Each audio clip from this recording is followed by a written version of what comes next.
online nak apa-apa terus senang masuk datang 3 sekali print. Ui, Tak penat orang menulis. Atau buat satu photostat. Photostat cik Kena letak print photostat kat sini. bawa printer ke depan sini lah. Dengan pasang PC sekali Ya. Pasang PC di Kita sana. ada office kat sini. Betul. Hari berapa bulan? Ha? 15 hari bulan.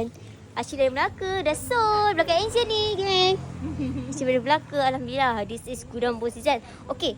Sebenarnya dalam video ni ada benda yang Angel nak sampaikan. Kalau korang nak cari perabat cantik yang murah, jangan beli online.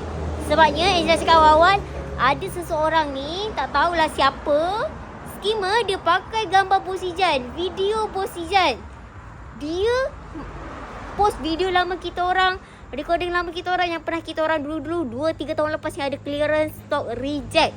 So takutnya bila Angel tak sampaikan, ramai yang terkena. Sebab tu kalau untuk acik-acik yang beli secara online, kena hati-hati.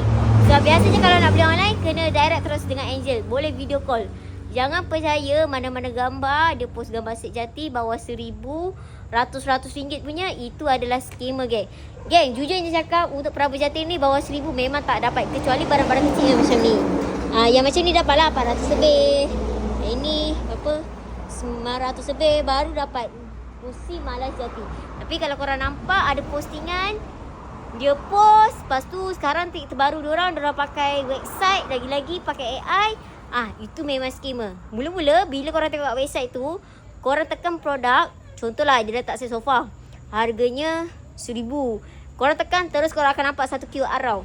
QR tu bila korang payment, korang bukan direct kepada company kita orang, bukan direct terus ke nama personal. Cuma dah diedit, bahagian teks atas tu dah boleh diedit, tukar nama lain. Tu yang bila korang dah scan, terus auto pergi ke WhatsApp. So inilah nasihat Angel, kalau nak beli online, hati-hatilah. Kalau rasa macam was-was ke apa, Angel lagi suggestkan korang datang macam ni. Datang jumpa kita orang terus, okay? So mana-mana yang dapat nampak video Angel ni, tolong sampaikan kepada acik-acik lain. Takut ada yang terkena, okay? Takut ada yang dah transfer ke atas nama personal, ke nama company. Bahaya tau, bahaya. Jadi geng, bantu Angel sebarkan video ni, okay? Soul.